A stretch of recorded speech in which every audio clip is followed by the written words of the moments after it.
చెప్పిన ఈ రోజు చెప్తున్నా, ఎప్పుడు చెప్తా. ఒకవేళ పాలిటిక్స్ చేయడం కూడా వదిలిపెడతాం, కానీ కాంగ్రెస్ పార్టీని మాత్రం నేను వదిలిపెట్టాను. మూడు రంగుల జెండా బట్టి సింగమోలే కదిలినాడు ఒక్కరో కాంగ్రెస్ సూర్యుడు. ఇప్పుడు అధికారంలో ఉంది తెలంగాణలో మీ పార్టీ. సో మీ పార్టీ నుంచి మీకు ఏమైనా ప్రత్యేక హోదా రాబోతుందా?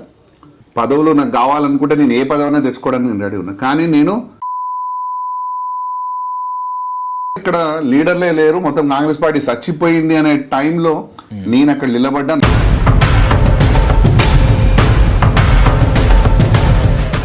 ఎవడైతే నిజంగా పార్టీ కోసం కష్టపడ్డాడో, పార్టీ కండువాని మెడలేసుకొని ఎదుటి పార్టీ వాడు ఎన్ని ప్రలోభాలకు గురి చేసినా ఆ పార్టీ జెండానే పట్టుకొని నిలబడ్డ నాయకుడికి మాత్రమే టికెట్లు ఇవ్వాలని నేను కోరుతున్నాను. అసలు ఎంత బడ్జెట్ ఉంటుంది, ఏమొస్తుంది మీకు తెలుసా? ఈ మధ్యకాలంలో కూడా మీరు సోషల్ మీడియాలో పోస్ట్ చేశా అనుకుంటా, ఆర్టీఐ గురించి అందరూ ప్రశ్నించాలి, ప్రశ్నించే తత్వం ఉండాలి. అసలు ఎందుకని అది పెట్టాలనిపించింది, ఏంటి అసలు దాని వెనుక? సో నేను ఆ ఆర్టీఐ గురించి అందరూ తెలుసుకోమని చెప్పి పెడితే